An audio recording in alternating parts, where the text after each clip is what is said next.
শুরুতেই থাকছে আটক আওয়ামী লীগ নেতাকে ছাড়াতে গিয়ে তোপের মুখে পুলিশ। রাজশাহীতে আটক আওয়ামী লীগের এক নেতাকে ছাড়াতে গিয়ে তোপের মুখে পুলিশ। দিনভর ওই নেতাকে আটকে রেখে 10 লাখ টাকা আদায়ের চেষ্টা করার অভিযোগ পাওয়া গেছে। এবারে জানিয়ে দিব স্কুল ছাত্রকে অস্ত্র দিয়ে ফাঁসানোর অভিযোগ ওসির বিরুদ্ধে। আরও থাকছে বাংলাদেশ নিয়ে ভারতে বাড়াবাড়ি হচ্ছে বললেন পশ্চিমবঙ্গের মন্ত্রী। এবারে জানিয়ে দিব গাজীপুরের নিরাপত্তা কর্মীর মৃত্যুর খবরে 4 বাসে আগুন। আরও জানাবো বিজয়ের মাসে সিপিবির নতুন কর্মসূচি, আগামীকালই পতাকা মিছিল। সর্বশেষ জানিয়ে দিব সংবিধান সংস্কারে 19 প্রস্তাব কমিশনে জমা দিল জাতীয় পার্টি। শুনছিলেন হাতে পাওয়া গুরুত্বপূর্ণ আপডেট সংবাদের শিরোনাম, এবারে বিস্তারিত। তবে তার আগে অনুরোধ রইল ভিডিওটিতে একটি লাইক দিন এবং কমেন্ট করে জানিয়ে দিন ভিডিও সম্পর্কে আপনার মূল্যবান মতামত। আরও জানিয়ে দিন ভিডিওটি কোথা থেকে দেখছেন বা কোন জেলা থেকে দেখছেন। আটক আওয়ামী লীগ নেতাকে ছাড়াতে গিয়ে তোপের মুখে পুলিশ। রাজশাহীতে আটক আওয়ামী লীগের এক নেতাকে ছাড়াতে গিয়ে তোপের মুখে পুলিশ। দিনভর ওই নেতাকে আটকে রেখে 10 লাখ টাকা আদায়ের চেষ্টা করার অভিযোগ পাওয়া গেছে। শনিবার বিকেলে তাকে নগরীর সাদুরমোড় এলাকা থেকে উদ্ধার করে থানায় নিয়ে যায় পুলিশ। ওই আওয়ামী লীগ নেতার নাম অধ্যাপক ডক্টর PM শফিকুল ইসলাম। তিনি রাজশাহী জেলা আওয়ামী লীগের উপদেষ্টা। এছাড়া তিনি স্বেচ্ছাসেবক লীগের কেন্দ্রীয় কমিটির সহসভাপতি। শফিকুল ইসলাম রাজশাহী বিশ্ববিদ্যালয়ের বাংলা বিভাগের অবসরপ্রাপ্ত অধ্যাপক। পরে নেত্রকোনার শেখ হাসিনা বিশ্ববিদ্যালয়ের ট্রেজার হিসেবে নিয়োগ পেয়েছিলেন। তার গ্রামের বাড়ি রাজশাহীর বাগমারা উপজেলার শুভডাঙ্গা ইউনিয়নে। একাদশ ও দ্বাদশ জাতীয় সংসদ নির্বাচনে তিনি রাজশাহী 4 আসনের আওয়ামী লীগের মনোনয়ন প্রত্যাশী ছিলেন, তবে মনোনয়ন পাননি। অধ্যাপক শফিকুলের গ্রামের বাড়ি বাগমারা হলেও তিনি শহরের বাসার রোড এলাকায় থাকেন। স্থানীয় ও প্রত্যক্ষদর্শীর সূত্রে জানা গেছে শনিবার বেলা 11:30 থেকে PM শফিকুল ইসলামকে বাড়ি থেকে প্রায় আধা কিলোমিটার দূরে সাদুর মোড় এলাকার একটি জায়গায় নিয়ে যায় স্থানীয় ছাত্রদল ও স্বেচ্ছাসেবক দলের নেতাকর্মীরা। এ সময় তার কাছে 10 লাখ টাকা চাঁদা দাবি করা হয়। টাকা দিলেই তাকে ছেড়ে দেওয়া হবে বলেও জানানো হয়। শেষ পর্যন্ত 2 লাখ টাকা দিতেও রাজি হন PM শফিকুল। এরই এক পর্যায়ে বিষয়টি পুলিশকে জানানো হয়। পরে বিকেল 4:30টার দিকে পুলিশ ঘটনাস্থলে গেলে মারমুখী হয়ে ওঠে স্থানীয় নেতাকর্মীরা। এ সময় পুলিশের উপর চড়াও হন কেউ কেউ। পুলিশকে আক্রমণও করা হয়। এতে পুলিশের এক SI আহত হয়েছে। ওই পুলিশ কর্মকর্তার 20,000 টাকাও খোয়া গেছে বলে জানা গেছে। স্কুল ছাত্রকে অস্ত্র দিয়ে ফাঁসানোর অভিযোগ ওসির বিরুদ্ধে। কক্সবাজারের টেকনাফ থানার ওসির বিরুদ্ধে 7ম শ্রেণীর এক ছাত্রকে অস্ত্র দিয়ে মামলায় ফাঁসানোর অভিযোগ উঠেছে। স্বজন ও এলাকাবাসীর দাবি, অস্ত্র হাতে ধরিয়ে জোর করে শিশুটির স্বীকারোক্তি আদায় করেছেন ওসি মোহাম্মদ গিয়াসউদ্দিন। এরপর মামলা দিয়ে তাকে আদালতে তোলা হয়। আদালত শিশুটিকে কারাগারে শিশু উন্নয়ন কেন্দ্রে পাঠিয়েছেন। ওসিকে প্রত্যাহার ও শিশুটির মুক্তি চেয়ে শনিবার ঢাকা বিশ্ববিদ্যালয়ের রাজু ভাস্কর্যের পাদদেশে মানববন্ধন করেছেন উখিয়া টেকনাফের শিক্ষার্থীরা। পুলিশের করা মামলায় বলা হয়েছে, গত 26 নভেম্বর ভোরে পুলিশ খবর পায় হিলিরা দরগাহপাড়া এলাকায় 2 ব্যক্তি অপরাধ সংগঠনের উদ্দেশ্যে অবস্থান করছেন। পুলিশ ঘটনাস্থলে পৌঁছালে তারা পালানোর চেষ্টা করেন। এ সময় একজনকে তার হাতে থাকা শপিং ব্যাগসহ আটক করা হয়। ব্যাগে কী আছে জানতে চাইলে তিনি বলেন, অস্ত্র ও গুলি আছে। সাক্ষীদের সামনে ব্যাগ তল্লাশি করে একটি বিদেশি পিস্তল, 6 রাউন্ড গুলি ও 40 রাউন্ড কার্তুজ পাওয়া যায়। তবে প্রত্যক্ষদর্শীরা বলছেন, ওই স্কুল ছাত্রকে তাদের চোখের সামনেই আটকের নাটক মঞ্চস্থ করে পুলিশ। তার বাড়িতে তল্লাশি করে কিছুই পায়নি।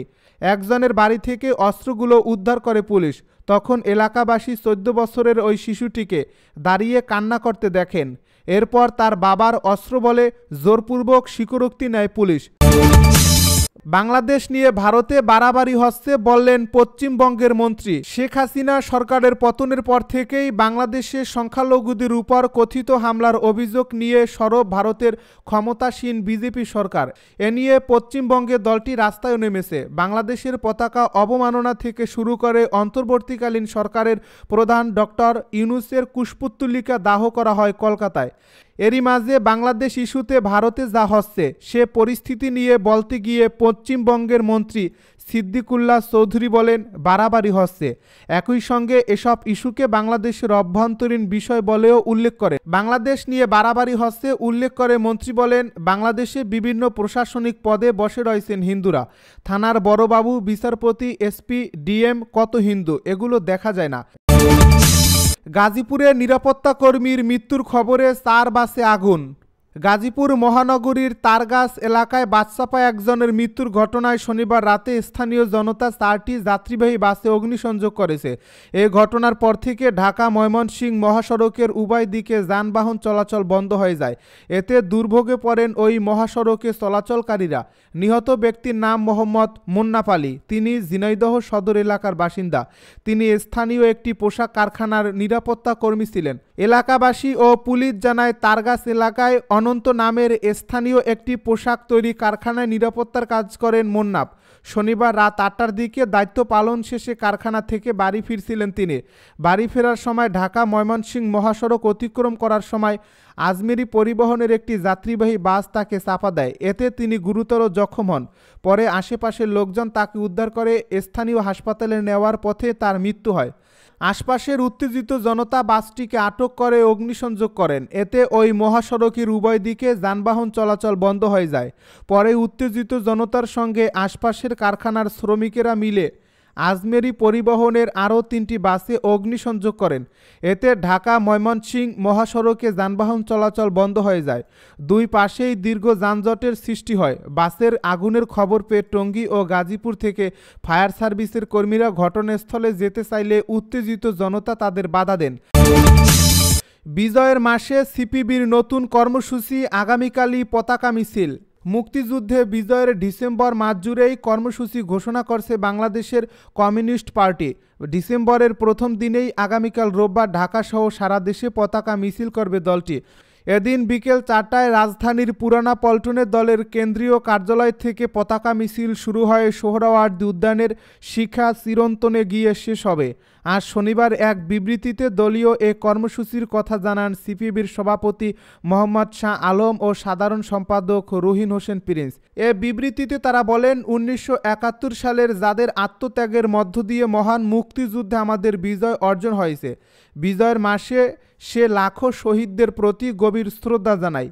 যে আকাঙ্ক্ষা নিয়ে বাংলাদেশের মানুষ মুক্তিযুদ্ধে অংশগ্রহণ করেছিল, স্বাধীনতার 53 বছর পার হলেও এর বাস্তবায়ন হয়নি। ফ্যাসিবাদ, সাম্রাজ্যবাদ, সাম্প্রদায়িকতার বিরুদ্ধে ঐক্যবদ্ধ লড়াইয়ের মধ্য দিয়ে মুক্তিযুদ্ধের চেতনায় শোষণ, বৈষম্যহীন গণতান্ত্রিক বাংলাদেশ প্রতিষ্ঠা করা সম্ভব।